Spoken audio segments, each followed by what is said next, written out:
Just laughing through the pain.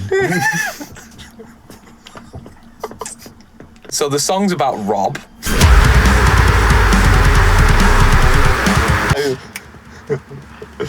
No. I think there's a deep meaning in the lyrics to base the instrumentation on. Yeah, got a lot to go off, and a lot came from that, I think. When it actually comes down to writing the fast riff parts for this, at the beginning of the song, there is so much you can do in order to make the song sound the same, but be a completely different riff. You try to follow that theme so you sort of know it's Related, in this saga, but they all do have to stand alone songs. So like we have that sort of style of riff that we've used in like a lot of songs like Bittersweet. With these ones, it definitely comes back and boils down to like you can tell from where it is in the song.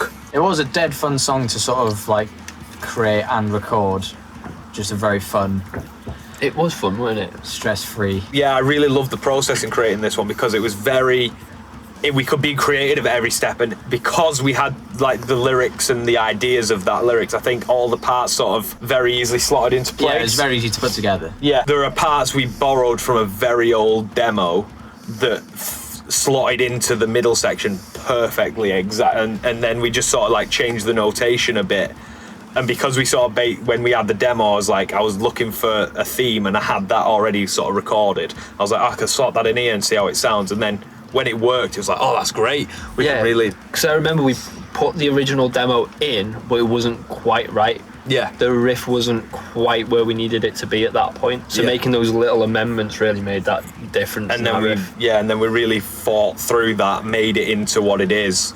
And then it was like, okay, so at least we get to use something that never got to be released properly and bring it back and let it see the light of day. With the instrumentation, like, I wanted to combine the idea of a mental breakdown with the idea of an actual breakdown in the songs. Yeah. So, like, you've got the first breakdown where it's really choppy and the lyrics are really following it. And then the second breakdown's like a lot more like a marching straight beat. And then the third breakdown is where it's like you've had that glimmer of hope, and it's like, I know I'll be the one to win this fight, and then it breaks down again, and you end up back, and then that leads into the what we ended up calling the carnival ride bit. And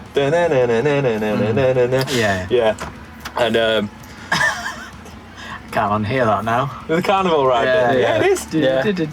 That's exactly what it's supposed to be. That's exactly what it's supposed to be, because the lyrics are like, I'm on a merry-go-round, but the merry eludes like that's me. what's happening in your Yeah, head, exactly. right? Yeah. And you've got that dead sort of upbeat, nice melody going on, but the lyrics over it like, the sun will set. It's got that drowsy That over. drone- It's like your last drowny two overtone. brain cells. Like, Yeah, exactly. And it was that massive contrast with, whereas you've still got that breakdowny kind of rhythm, and then you've got that lead going over it that's like dead upbeat and chirpy, but then you've got these really like drony vocals going over it, and that was awesome for it. So while we're talking instrumentation, we have to focus on the one thing that we haven't done before, right? Something so simple but so powerful. End breakdown, Yes. half-time breakdown.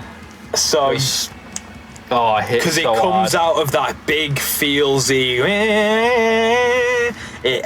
and you've got that like it's all those layers, as I said before, on top of the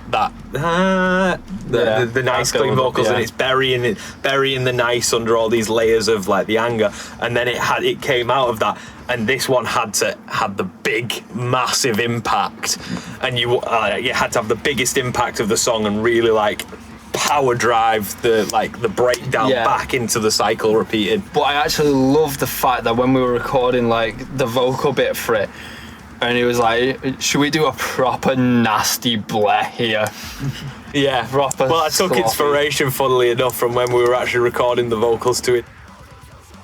And you'll see in the behind the scenes of that, when we were recording that, we did that horrible bleh. Oh, we reversed it, Reversed it. Yeah. You can sort of hear the click track going behind it, and I loved how raw sort of in the studio that was. Yeah. And I just kept that in because you just hear the bleed from the headphones because everything just drops out. And it's just, You just hear the and you click. just hear that click through the headphones next to the mic, because before I just go, and I just had to leave that in because I just thought it sounded so like raw and Yeah. and like It is such a good like memory of being in the studio Yeah. and actually recording. was really interesting to do that. Just like I